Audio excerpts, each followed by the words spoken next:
तो वह विभिन्न रंगों की एक पट्टी में टूट जाता है, यानी अलग अलग रंग उसके अलग अलग पथ पर जाते हैं, अलग अलग विचलन होता है उनका, अलग अलग अपवर्तन होता है। तो श्वेत प्रकाश की किरणें किसी पारदर्शी प्रिज्म से गुजरती हैं तो विभिन्न वर्ण में विभक्त हो जाती हैं। यानी आपको यह जानना है कि जो श्वेत प्रकाश होता है वो अकेले नहीं होता है, वो विभिन्न रंगों का मिश्रण है। ये न्यूटन ने बताया था, उसको भी हम आगे डील करेंगे कि न्यूटन ने किस प्रकार साबित किया कि प्रकाश जो होता है, श्वेत प्रकाश, वह विभिन्न रंगों से मिलकर बना है। तो जब भी श्वेत प्रकाश की किरणें किसी पारदर्शी प्रिज्म से गुजरती हैं तो विभिन्न वर्णों में विभक्त हो जाती हैं, और यह प्रक्रिया प्रकाश का वर्ण विक्षेपण कहलाता है। यानी श्वेत प्रकाश का अपने विभिन्न रंगों में विभक्त होने की प्रक्रिया ही श्वेत प्रकाश का वर्ण विक्षेपण कहलाता है।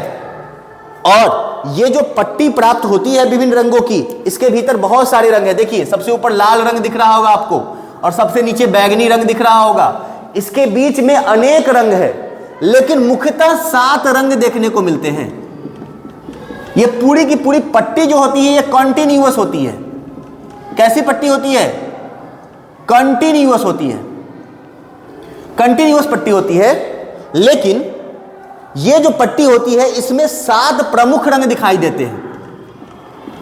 मेन 7 रंग, वो लाल और बैगनी। इसके बीच में ये O से होता है ऑरेंज, ये मैं आपको आगे बताऊंगा।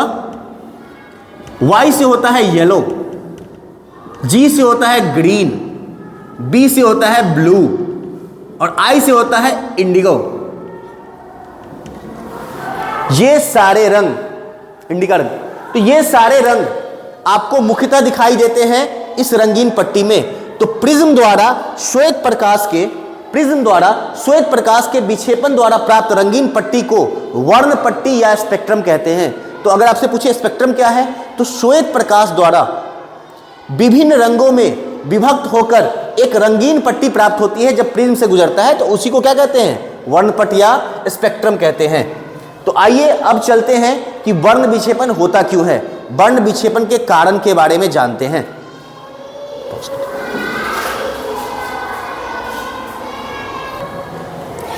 तो हम लोग जानते हैं कि वर्ण विक्षेपण की प्रक्रिया में होता क्या है और इसका कारण क्या है। तो सबसे पहली बात कि वर्ण विक्षेपण की प्रक्रिया को 3 चरणों में समझा जा सकता है। क्या है 3 चरण? तो पहला चरण है आपतन, फर्स्ट चरण है आपतन या इंसिडेंस, दूसरा चरण है अपवर्तन का, और तीसरा चरण है विक्षेपण का। तो क्या है आपतन? तो श्वेत प्रकाश जब प्रिज्म के पहले सतह पर आकर टकराता है तो इसको बोलेंगे आपतन। ये क्या है? आपतन। जब ये श्वेत प्रकाश पहले परत पर आकर टकराता है, पहले सतह पर आकर टकराता है, तो इसका होता है अपवर्तन। क्या होता है? अपवर्तन। और यहां पर अलग अलग रंगों का अलग अलग रंगों का अपवर्तन अपवर्तन अपवर्तन अलग अलग होता है। कौन पर होता है, क्यों होता है, इसको वीडियो में आगे जानेंगे कि अलग अलग जो रंग है उनका अपवर्तन अलग रंगों पर होता है, अलग कौन पर होता है। सबसे कम जो विचलन है, सबसे कम जो अपवर्तन होता है वो लाल रंग का होता है, और सबसे अधिक अपवर्तन जो होता है वो बैगनी रंग का होता है। और उसके बीच में 5 और महत्वपूर्ण कलर होते हैं। देखिए, लाल, नारंगी, पीला, हरा, नीला, जामुनी, बैगनी, 7 कलर्स, 7 रंग। आपने इंद्रधनुष भी देखा होगा, उसमें भी मुख्यतः 7 रंग ही होते हैं, वो भी वर्ण विक्षेपण की ही प्रक्रिया है। इसको शॉर्ट में याद रखने के लिए आप एक ट्रिक याद कर सकते हैं जिसे बोलते हैं बैजानिह पिनाला। ये है बैजानिह पिनाला। बै से बैगनी, जा से जामुनी, नी से नीला, ह से हरा, पी से पीला, ना से नारंगी, और ला से लाल। या इसको अंग्रेजी में विबग्योर भी बोलते हैं, विबग्योर। अंग्रेजी में V for violet, E for indigo, B for blue, G for green, Y for yellow, O for orange, और R फॉर रेड। तो ये 7 प्रमुख रंग है, और ये जो 7 प्रमुख रंगों की पट्टी है इसी को हम लोग स्पेक्ट्रम कहते हैं। यही क्या है? स्पेक्ट्रम है। ये व्हाइट लाइट का स्पेक्ट्रम है। ये श्वेत प्रकाश का स्पेक्ट्रम है। आपको ये पता होना चाहिए कि सूर्य से आने वाले प्रकाश में केवल श्वेत प्रकाश नहीं होता है, और भी स्पेक्ट्रम इससे बाहर भी है, जिसमें पैराबैंगनी किरणें, इंफ्रारेड यानी अवरक्त लाल किरणें, ये सारे स्पेक्ट्रम के ही हिस्से हैं। लेकिन जो आपको दिखाई देता है यानी विजिबल रेंज, इसको बोलते हैं विजिबल रेंज, जो आंखों के लिए, नग्न आंखों से आप जिन रंगों को देख सकते हैं उसका जो स्पेक्ट्रम है, उस स्पेक्ट्रम का नाम है लाल से लेकर बैगनी तक। ये लाल से लेकर बैगनी तक। दूसरा हो गया अपवर्तन, और जब सेकेंड सरफेस से यानी दूसरे समतल सतह से इसका पुनः अपवर्तन होता है तो ये और दूर दूर होते चले जाते हैं, और जिस कारण विक्षेपण की प्रक्रिया होती है। विक्षेपण यानी डिस्पर्सन, अलग अलग हो जाना, विभिन्न रंगों का अलग अलग हो जाना। तो अब हम लोग चलते हैं विक्षेपण के कारण के बारे में जानते हैं कि विक्षेपण का कारण क्या है। तो अब हम लोग जानते हैं कि विक्षेपण का कारण क्या है। कॉज और रीजन ऑफ डिस्पर्सन, कि आखिर विक्षेपण हो रहा है तो क्यों हो रहा है। अगर श्वेत प्रकाश निर्वात में चल रहा है, वायुमंडल में चल रहा है, तो वो अपने विभिन्न रंगों में नहीं चल रहा है। लेकिन जब हम प्रिज्म में इसको देते हैं तो आखिर क्या कारण है कि प्रिज्म में यह अपने विभिन्न रंगों में, विभिन्न अवयवों में टूट जाता है। तो सबसे पहले इसी कारण के बारे में जानते हैं। तो आपको ये जानना होगा कि जो विभिन्न रंग हैं, सभी रंगों का तरंग दैर्ध्य अलग अलग होता है। सभी वर्णों का तरंग दैर्ध्य अलग अलग होता है। यानी कुछ रंगों का तरंग दैर्ध्य ज्यादा होता है और कुछ का तरंग दैर्ध्य कम होता है, क्योंकि प्रकाश क्या है? प्रकाश एक इलेक्ट्रोमैग्नेटिक वेव है, विद्युत चुंबकीय तरंग है, विद्युत चुंबकीय तरंग है। और तरंग जब भी होता है तो उसके पास तरंग दैर्ध्य होता है। तरंग कैसे चलता है? कुछ ऐसे चलता है। तो जो लाइट है उसमें दो तरह का, ये आपको आगे चल के पढ़ना पड़ेगा कि दो तरह के इसमें फील्ड्स होते हैं। एक इसका विद्युत क्षेत्र होता है और दूसरा इसका होता है चुंबकीय क्षेत्र। तो दो तरह के क्षेत्रों में ये ऑसिलेट करता हुआ जाता है, electric field and magnetic field में। तो ये आपको आगे की कक्षाओं में पढ़ना है। अभी के लिए आप इतना जान लीजिए कि इसी के कारण इसमें तरंग दैर्ध्य है। क्या है? तरंग दैर्ध्य है। तो इसको हिंदी में बोलते हैं, इंग्लिश में बोलते हैं वेवलेंथ। वेवलेंथ। तरंग दैर्ध्य को अंग्रेजी में बोलते हैं वेवलेंथ। क्या बोलते हैं? वेवलेंथ। यानी जितने दूरी के बाद कोई तरंग अपने आप को रिपीट करने लगता है, एक साइकिल कंप्लीट हो जाता है, उस डिस्टेंस को हम लोग बोलते हैं तरंग दैर्ध्य। क्या बोलते हैं? तरंग दैर्ध्य। तो ये डिस्टेंस सबके लिए अलग अलग होता है, और ये सबसे अधिक होता है लाल रंग के लिए। सबसे अधिक तरंग दैर्ध्य किसके लिए होता है? लाल रंग का। विजिबल रेंज में सबसे अधिक तरंग दैर्ध्य लगभग इसका होता है 700 नैनोमीटर्स। ये किसके लिए होता है? लाल रंग के लिए। और सबसे कम जो तरंग दैर्ध्य होता है, ये किसके लिए होता है बुआ? ये होता है बैगनी रंग के लिए। किसके लिए? बैगनी रंग के लिए। और ये लगभग 400 नैनोमीटर, ऐसे थोड़ा कम ये रेंज है लगभग का, 400 से 700। तो आपके लिए एक ये भी बात हो गई कि व्हाइट लाइट जो है, श्वेत प्रकाश, उसका तरंग दैर्ध्य का रेंज कितना है? तो 400 नैनोमीटर से लेकर 700 नैनोमीटर लगभग। इसके अंदर का तरंग दैर्ध्य ही मानव नेत्र देख पाता है, बाकी आपको दिखाई नहीं देगा, ना ही पैराबैंगनी, ना ही इंफ्रारेड, और ना उसके ऊपर के कोई भी स्पेक्ट्रम के रेंजेस। तो व्हाइट लाइट में सबसे अधिक तरंग दैर्ध्य किसका है? लाल रंग का। और सबसे कम तरंग दैर्ध्य किसका है? बैगनी रंग का। यही कहानी है, यहीं से कहानी बनती है कि तरंग दैर्ध्य अलग अलग तो उनका अपवर्तन भी अलग अलग। आखिर क्यों? तो आप ये बात जान लीजिए कि जिसका तरंग दैर्ध्य जितना अधिक होगा तरंग दैर्ध्य जितना अधिक होगा अपवर्तनांक उतना कम होगा उसके लिए। क्यों होगा ये भी हम बताएंगे आपको। अपवर्तनांक उतना कम, यानी तरंग दैर्ध्य को हम लैम्डा से सूचित करते हैं। ये ग्रीक लेटर है लैम्डा, ये तरंग दैर्ध्य के लिए ही सूचित करने के लिए लिखा जाता है। तो लैम्डा जो है वो इनवर्सली प्रोपोर्शनल होता है अपवर्तनांक से, यानी जिसका लैम्डा बड़ा होगा तो अपवर्तनांक उसके लिए कम हो जाएगा, और जिसका लैम्डा छोटा होगा उसके लिए अपवर्तनांक बड़ा हो जाएगा। ध्यान से सुनिएगा, लैम्डा बढ़ेगा तो अपवर्तनांक कम हो जाएगा, और लैम्डा छोटा होगा तो अपवर्तनांक बढ़ जाएगा। और आपको भी पता है कि जब भी अपवर्तनांक की बात होती है तो जितना अधिक अपवर्तनांक मुड़ने का कोण उतना अधिक होता है। आप लोगों को याद होगा कि यदि अपवर्तनांक अधिक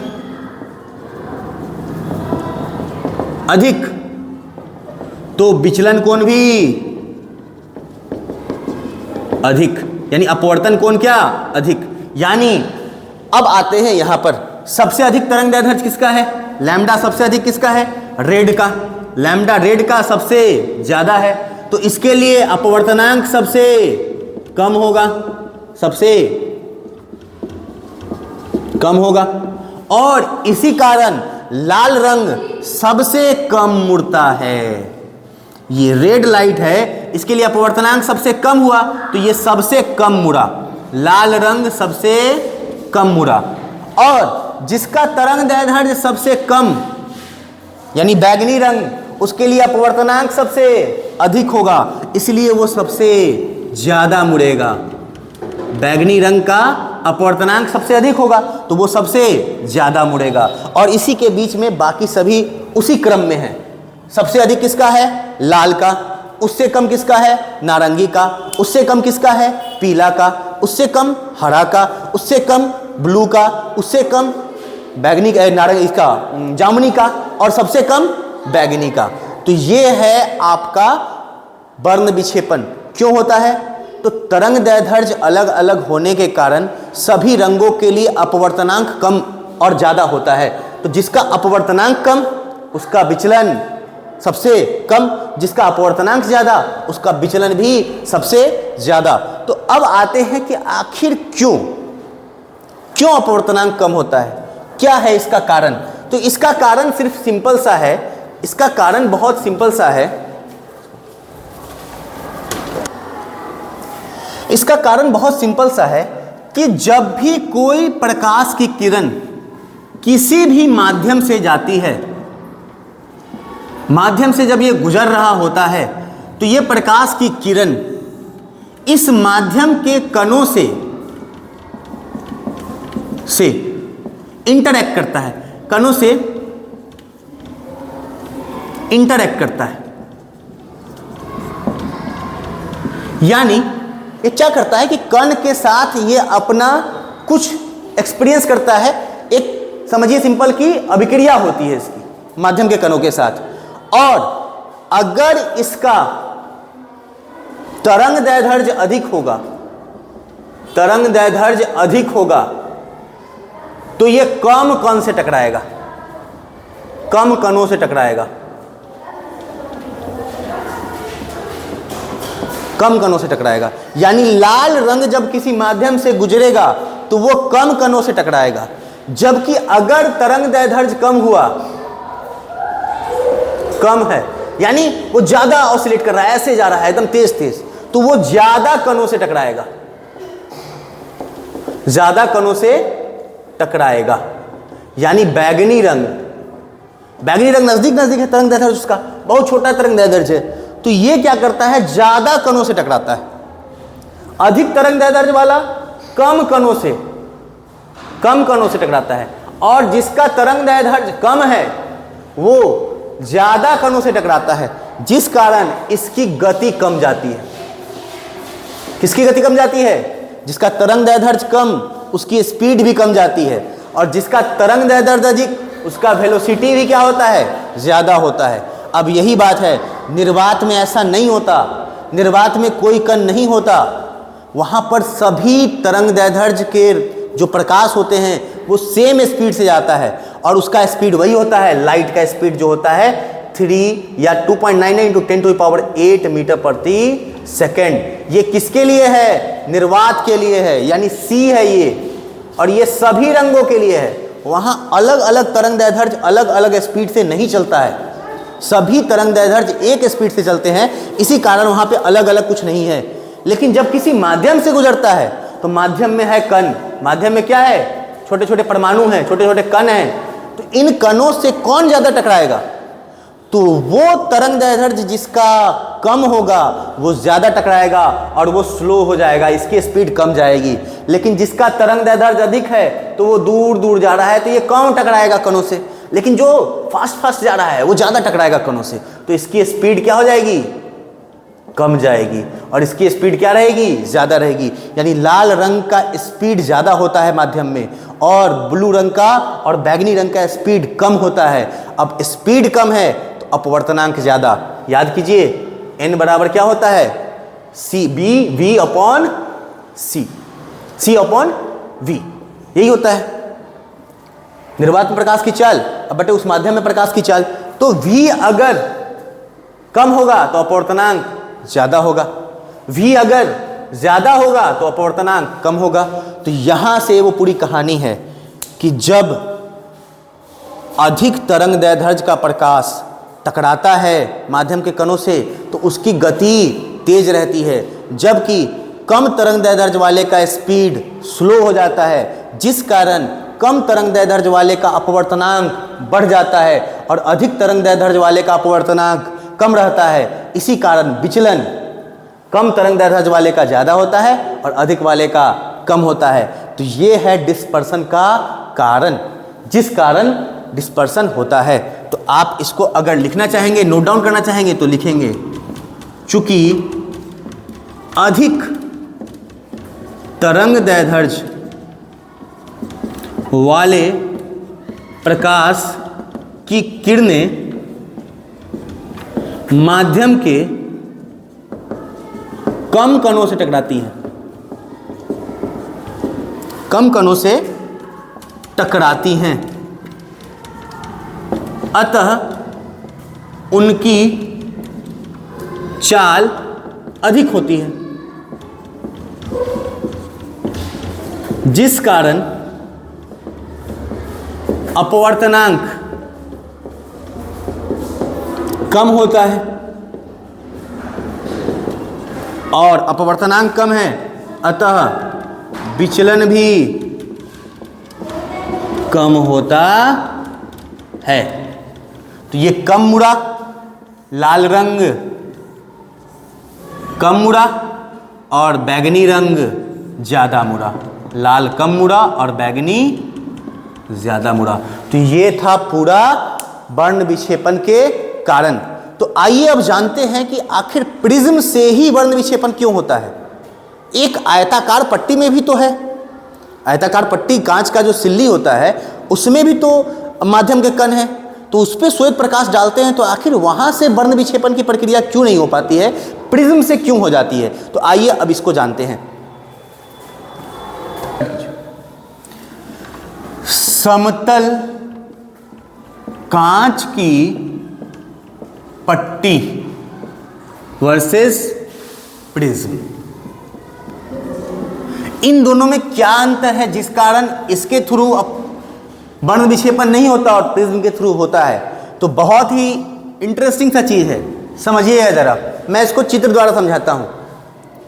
समतल कांच की ये पट्टी है, इसमें भी माध्यम है, और एक कोण पर झुका हुआ प्रिज्म है, इस पर भी माध्यम है, इसके भीतर भी पारदर्शी अपवर्तक माध्यम है, इसके भीतर भी पारदर्शी अपवर्तक माध्यम है, दोनों कांच है। अब जरा देखते हैं, मान लीजिए थोड़ा तिरछा ही आया है, यहां भी श्वेत प्रकाश गया और यहां भी श्वेत प्रकाश आया। अब हम लोग जानते हैं कि जब अपवर्तन होता है तो हम लोग आपतन बिंदु पर एक अभिलंब खींचते हैं, और मान लीजिए कि ये वायु से आ रहा है और कांच में जा रहा है, तो ये कांच कैसा सतह है, कांच जो कैसा माध्यम है, वायु की तुलना में सघन माध्यम है। और जब भी प्रकाश विरल माध्यम से सघन माध्यम में आता है तो तो अभिलंब की ओर मुड़ जाता है, मुड़ गया। यहां भी वही होगा कि अगर इसका अभिलंब चेक करेंगे तो इस सरफेस पर अभिलंब कुछ ऐसे होगा, तो ये किसकी ओर मुड़ जाएगा, ऐसे जाना चाहिए था इसको, लेकिन ऐसे नहीं जाके किसकी ओर मुड़ गया, अभिलंब की ओर मुड़ गया। कोई दिक्कत नहीं है। अब दूसरे सतह पर यहां पर टकराया है तो पुनः ये क्या है, देखिए जरा, अभिलंब है। अब देखिए ये सघन माध्यम से किसमें जा रहा है, विरल माध्यम में जा रहा है। किसमें जा रहा है, विरल माध्यम में। अब ये प्रकाश को जरा चेक कीजिए, इसको जाना चाहिए था बिल्कुल ऐसे, जाना चाहिए था बिल्कुल ऐसे, सघन से विरल में जा रहा है। तो सघन से विरल में जाने पर अभिलंब से दूर भाग जाता है, तो ये नए समांतर पथ पे, ये पढ़े होंगे आप लोग कि नए समांतर पथ पे चला जाता है, नए समांतर पथ पे निकल गया। अब जरा सोचिए कि लाल रंग का हुआ, लाल रंग का क्या हुआ, विचलन हुआ, तो कम हुआ, और बैगनी रंग का मान लीजिए कि थोड़ा ज्यादा हुआ, बैगनी रंग का थोड़ा ज्यादा हुआ। पुनः यहां पर भी देखिए अभिलंब पर, तो लाल रंग का तो कम हुआ विचलन, लेकिन बैगनी रंग का पुनः क्या हो जाएगा, ज्यादा हो जाएगा विचलन। तो ये बैगनी रंग पुनः आके किसमें मिल जाएगा, लाल रंग में मिल जाएगा। तो ये श्वेत प्रकाश टूट ही नहीं पाया, यहां हल्का सा टूटा और पुनः वो मिल गया, क्योंकि यहां लाल का विचलन कम, यहां भी लाल का विचलन कम, यहां बैगनी ज्यादा मुड़ा तो फिर से पुनः ज्यादा मुड़ गया। तो ये जो श्वेत प्रकाश हमको प्राप्त हो रहा था अलग अलग रंगों में, वो ज्यादा दूर तक प्राप्त आपको नहीं हो पाया। क्लियरली ये श्वेत प्रकाश का विक्षेपण नहीं हो पाया, श्वेत प्रकाश का विक्षेपण प्रयास तो हुआ लेकिन ये हो नहीं पाया। क्यों नहीं हो पाया, क्योंकि ये एक बार मुड़ा और दूसरा बार पुनः अपने वापस वाले पथ के समांतर पथ पे ही चला गया। लेकिन यहां कहानी बदल जाएगी, यहां क्या होगा वो देखिए। पहले वाले से हुआ, अब दूसरे वाले पर अभिलंब कुछ ऐसा है, दूसरे वाले पर अभिलंब कुछ ऐसा है, और इस बार सघन से किस में जा रहा है, फिर विरल में, सघन से विरल में। तो ये ऐसे जाना चाहिए था, लेकिन अभिलंब से दूर छिटक जाएगा, तो ये और दूर चला जाएगा।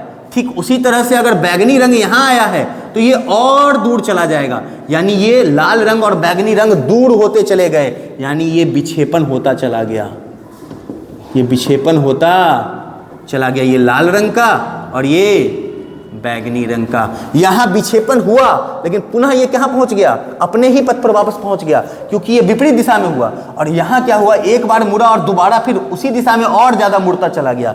इसी कारण प्रिज्म से आपको विक्षेपण दिखाई देता है, जबकि कांच की पट्टी से विक्षेपण दिखाई नहीं देता है। ये इसकी ज्यामितीय संरचना के कारण होता है, और कोई कारण नहीं है। इसमें भी माध्यम में कम है, इसमें भी माध्यम में कम है। यहाँ भी लाल रंग का स्पीड ज़्यादा है, बैगनी रंग का कम है। यहाँ भी लाल रंग का स्पीड ज़्यादा है, बैगनी रंग का कम है। लेकिन फिर भी यहाँ विक्षेपण नहीं हो रहा है, और यहाँ विक्षेपण हो रहा है। उसका सीधा कारण है कि ये कोण पर झुका हुआ है, जिस कारण यहाँ पर लगातार ये दूर होता चला गया, और यहाँ पर ये एक बार दूर हुआ, पुनः ये पास आता चला गया। तो ये था आज का क्लास आपका, जिसमें आप लोग प्रकाश के वर्ण विक्षेपण के बारे में जाने कि प्रकाश का वर्ण विक्षेपण कैसे होता है, और होता है तो उसका कारण क्या है, तरंग दैर्ध्य से इसका क्या संबंध है। तो इसी तरह से ये बहुत ही इंपॉर्टेंट क्वेश्चन आपके बोर्ड एग्जाम्स के लिए था, और मज़ा आया होगा यकीन करते हैं। तो जो भी है कमेंट बॉक्स में लिख कर बताएंगे, यूट्यूब चैनल्स को सब्सक्राइब करेंगे। Deep Bihar, thank you very much.